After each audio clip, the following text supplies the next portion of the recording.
If you were here sitting next to me and I were to tell you, hey, can you take that cup on your right? The exchange would most likely happen easily and quickly, about as well as you expect. But if I were to tell you, hey, can you take that cup south of you? Things would get a lot more complicated. But why? Why is it so difficult to figure out and orientate from things that aren't you? And is there really a point on Earth where east and west doesn't exist?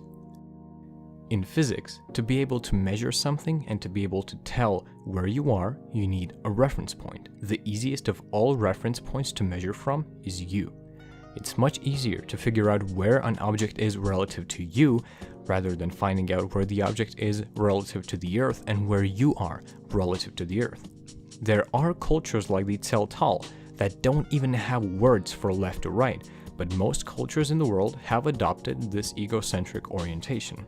However, while this method of orientation easily works with small-scale places, it doesn't work when navigating the Earth itself.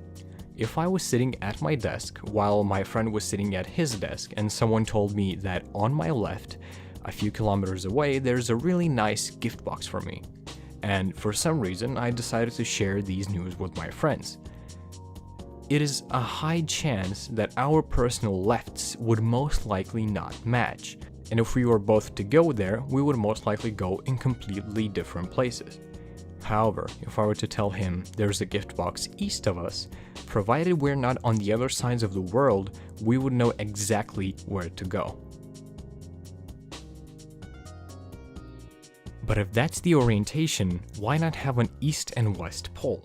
Well, if you were to go ahead and make an east and west pole right here and here, you would no longer have this easy orientation. Say I want to go from this point to this point. Now I'm heading west. With an east and west pole, going in this direction would at some point have me crossing the east pole, and I'd now be going west even though my direction hasn't changed at all.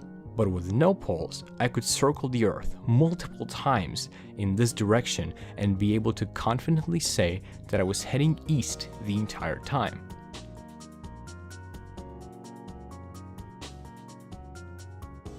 But there is a point where east and west doesn't exist, and it's the North Pole. If I were to check my directions on the equator, it would be very easy. North, south, east, and west are all very present and very pronounced. But the closer I get to the pole, the more nothing changes. It's only when I reach an infinitely small point on Earth, in the North Pole, the point where the invisible rod of the Earth's rotational axis can be punctured, the absolute north, is where I can say that east and west doesn't exist. But why? It all comes down to the fact that east and west is a direction of where you are going around the Earth. While in this point, no matter where I am heading, I will always be pointing south. And all I have to do to make east and west materialize again is simply to go an infinitely small distance in any direction, and now I can once again be able to circle the North Pole since I'm not on it, and east and west comes back into my relative existence.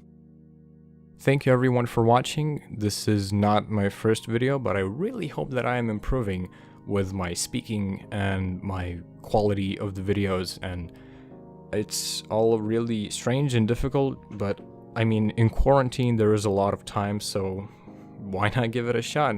Vsauce isn't uploading anything.